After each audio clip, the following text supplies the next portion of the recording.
Okay, back out in the shed again. I think I'm sufficiently recovered from my cold/flu. I can work on this a little bit. Just try not to overdo it. Today's a public holiday, so I get an extra day to work on this. But I have removed the front half of the frame. I suddenly realized I'd already modified this once, but I needed to make one more modification to the bracketry. That means you can lift it off and it not getting hung up on the choke cable. I'd forgotten. Originally what I had was a bracket that mounts to the frame, and this actually bolted to that bracket rather than just to the instrument panel. And that's this little bracket here. And I made the hole in the back of it bigger so you could, so the nut was not tightening onto the bracket, but onto the instrument panel itself. And I thought that would be enough that you could lift the body off, but there's not enough movement. You can't bring it forwards far enough to clear the back of this, the frame, because the steering wheel gets in the way. So this is why I've ended up modifying this. I've just put a little notch in it. Now it just slides on top of the choke cable. So you can actually remove the front half of the body like that without upsetting anything else. This isn't very tight on here, so that's why I've got the block there. Otherwise the whole instrument panel rotates. But this is kind of how I wanted it, so that when I do the wiring and stuff like that, I can you can actually just lift the body off and get to everything. That's kind of the idea of this. So you can see all of the firewalls in place. If I put some of the electrical gear up here, that shouldn't be too hard to get to, hopefully. And then it's just a matter of undoing the bolts around the firewall and the bolts along the side, and the whole body lifts off, or the front half of the body. It'll be pretty much the same on the rear. The main problem at the rear is you've got the fuel piping. So that is designed to, there's a brake down there, and you undo it from the tank, and then that should lift off with the fuel piping. So I'm going to need to be careful when I come up with where the wiring runs. I want to keep that separate. So there are going to have to be a couple of connectors. I'll probably use modern connectors and hide them, just for the convenience of it. But just notice that slipped a bit. Here we go. Rear lamps will be mounted here, so that wiring will run along the chassis. I just need marker lamps, which is also the number plate lamp, stop lights and indicators. That's basically all the wiring that goes to the back. There's the main battery cable. I already have that in place, of course. It runs up along there. I think the other wiring will run next to that if there's room, or else just down through the middle of the car somewhere. And then the front, similar headlamps. So headlamps and main beams, a couple of wires each to those. There'll be the side markers and the indicator lights. And again, I've got those integrated side marker indicator lights, plus the horn, which will be mounted at the front somewhere. I do have that. I'm sure I finished that, and there's a nice bracket and everything for it. And that's kind of it.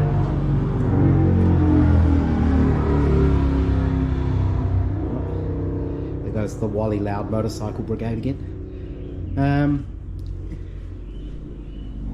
And then the rest of the wiring is part of the instrument panel, so that'll all stay on here. That's the idea anyway. What else? I have set up my stand. The chain is not quite long enough. I may also lower this a little bit. I used cable ties here because my chains are a couple of links too short to get this down really low.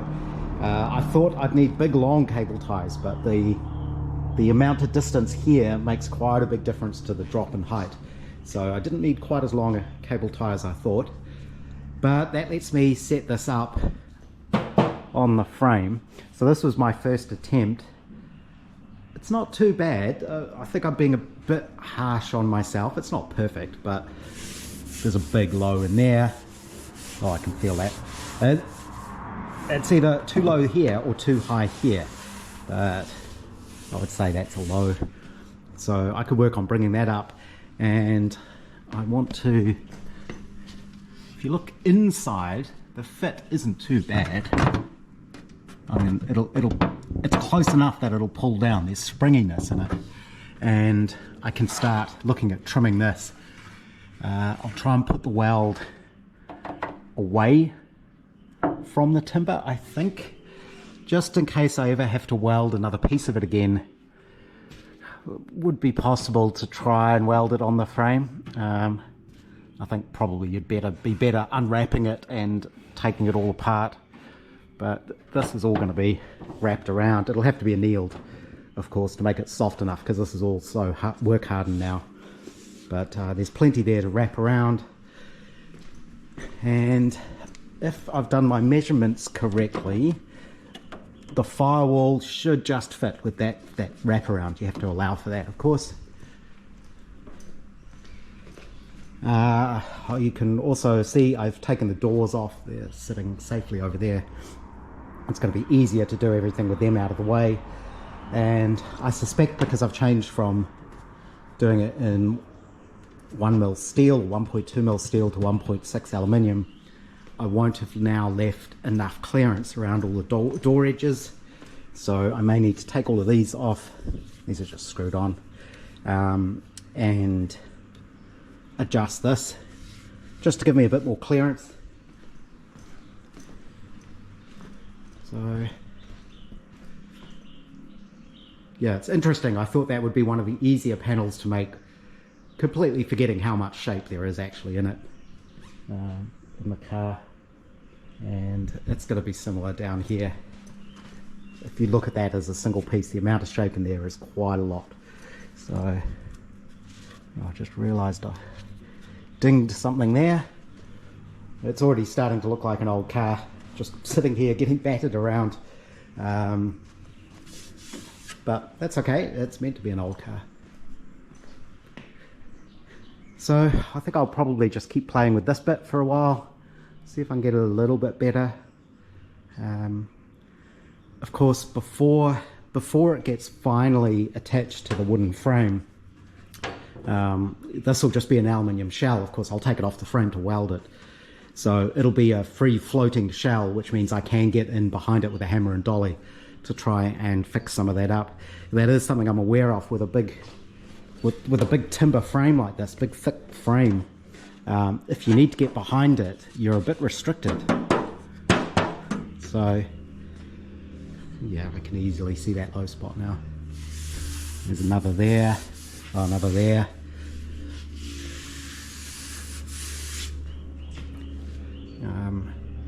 But yeah, aluminium. So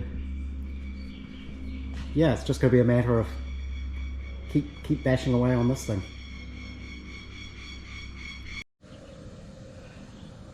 Decided one of my difficulties with this panel is it's got so hard now. I'm having trouble working it. So I am going to anneal it. I've covered it with acetylene soot. Basically what you do is you use a very smoky acetylene flame like that. Even more smoky. A sooty flame to blacken it, and then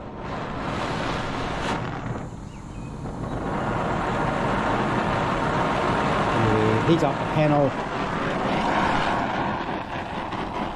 A bigger tip would probably be good here, but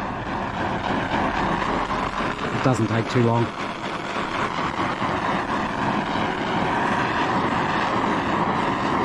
Until the soot burns off, and then that'll be at the right temperature to be annealed. You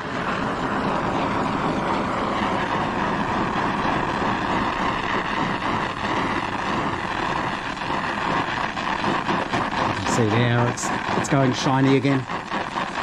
Like I say, I probably need a bigger tip on here, so I'm going to oh no, it's getting there.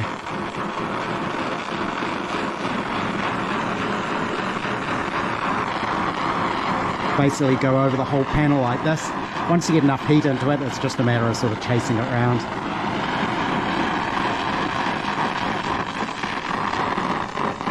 And then that'll make this panel nice and soft again, so hopefully I can start making some progress on it.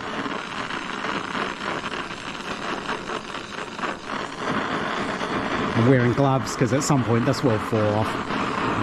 It's a little bit windy, and because I'm heating it, it'll be warping. But basically I'll go over the rest of the panel like that and soften it up.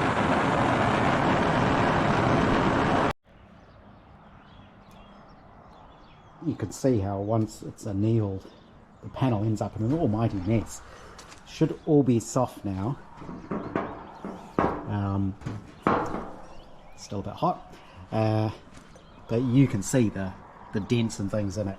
So it's relaxed all of the stresses out of the panel, so it's gone back to a more natural shape, which is completely wonky.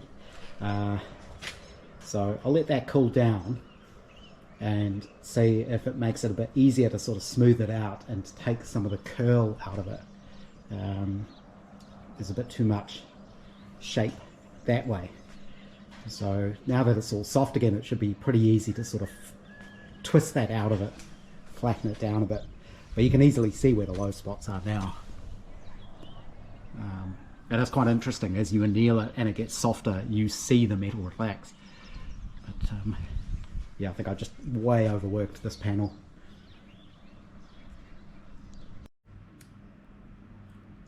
So once again, I think I've hit the limit of my skill. I could blame my machine, but that would be poor form. I'm sure that's not the problem. I think it's just I get to a point where I just can't get it to go any better or do any better. Saying that though, taking it off and annealing it and then giving it a really light smooth over has really helped. So it actually pretty much sits down where it needs to go now. The twist has come out of it, which is good. And I was able to mark from the inside where the edges are, so I think I can take this off and I'll trim this a little bit now. And I'm just gonna have to hope that I can get the rest out of it with sort of hammer and dolly and file. I'm sure it looks much better on camera than it is in person, but maybe I can make it a bit better.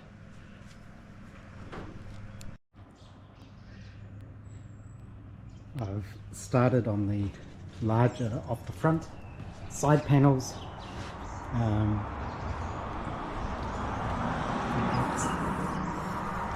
Here's my ruler.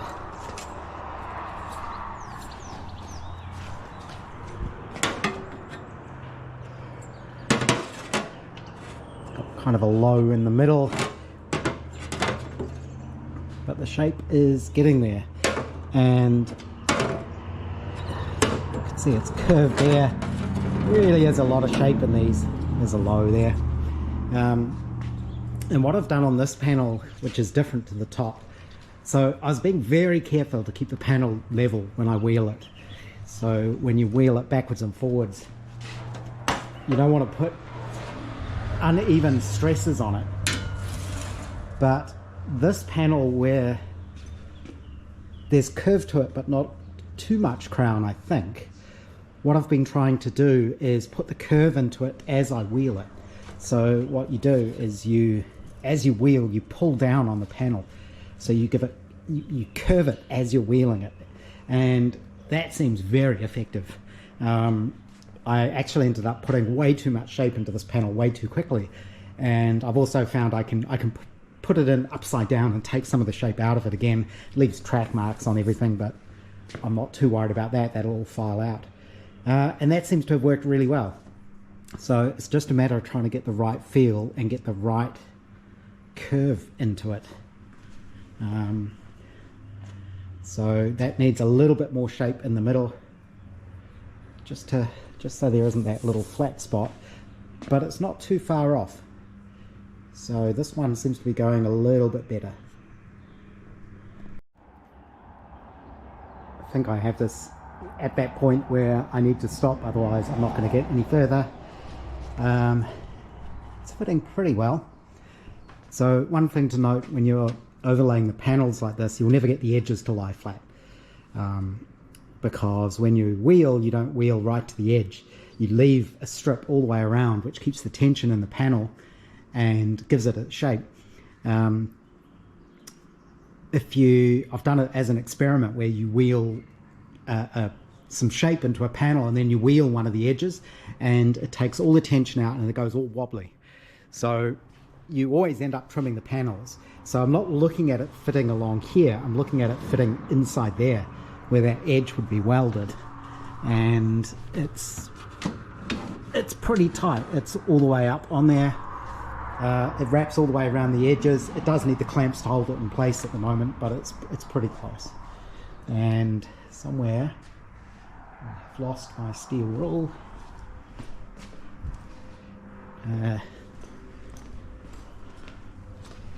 Here it is. So using this, I've been able to check the shape, and again this edge is not curved around as it should be, so it's sticking out squarer than it should, but I'm getting pretty close. Obviously I can't bend it around there, but what I'm looking for is that fair curve on it, and I think that's probably good enough for that one. I'm probably going to stop soon. It's about 3 o'clock here, and it's looking okay. It's a bit of a strange shape at the bottom. It's not a fair curve just there, and that's because it isn't on the chassis. Actually, there's a little bit of a kink there where the gooseneck comes in, so my frame has to follow that, so that's what it does, which is why there's a little bit of a tiny little bit of a bulge there. But I think that's looking pretty good, and you can see now how I could trim that on the inside. This weld, once you make that weld, it's all soft, it's all annealed, so you end up having to hammer and dolly it anyway to get it all to fit. And you can see that my positioning of the panel changes, so you make the panel oversize and it gives you a bit of wiggle as to where it actually sits the best, and I think where I have it now is pretty close. So I'll remark that so I can get it back on in the same place.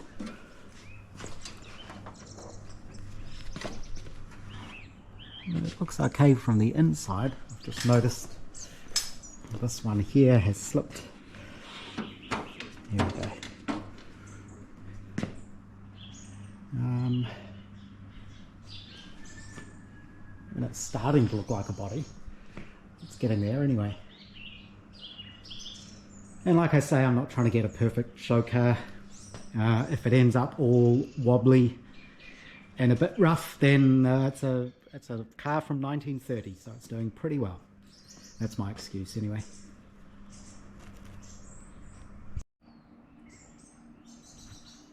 Marked around this on the inside with my Sharpie so I can trim it and get it back to the right place now.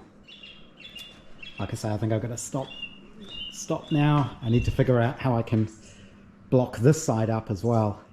I had to do that because the aluminium goes past the bottom, of course. Actually, I need to scribe that line. I really like these gloves. So these are actually welding gloves. They're very soft. They're Blue Eagle brand, and they're deerskin. Much better than all the other gloves I've got, and they're working really well for the wheeling on the wheeling machine, to be able to manipulate the panel and feel the panel. Well, you can see all my track marks in that because I've been quite rough with it, but I'd rather get the shape and worry about the surface finish later. There's plenty there to smooth out.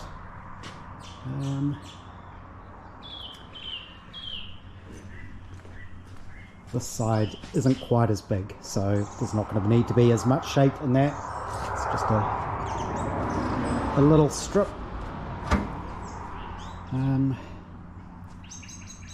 But I think, like I say, that's a a good place for me to finish for the weekend.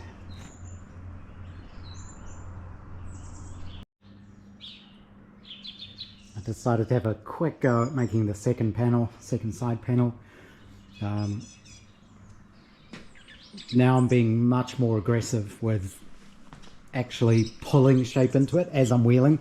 Rather than trying to keep it level, I'm actually using the curvature to pull the ends down as I wheel, to really put a lot more shape in it, at the expense of more tracking marks, but they're not so bad, and that's working really well. So I was able to shape this panel up in about 15 minutes. Still needs some work, it's not perfect, but it's pretty close. So it's starting to look like the front of a car. And this one, I've tried to be more careful with the shape, so it actually does. It is a fairly fair curve through there. And I propped it up on my tree stump, which seems to be working. It's all a little bit rickety. Yeah. As I say, you can never get the panels to completely line up because you need to trim them, because the ends will always be unwheeled, so they're not going to have any curvature to them. You can sort of see that on this one, I think. But it curves and then there's a little flat on the edge. That'll be trimmed off. It sort of looks alright.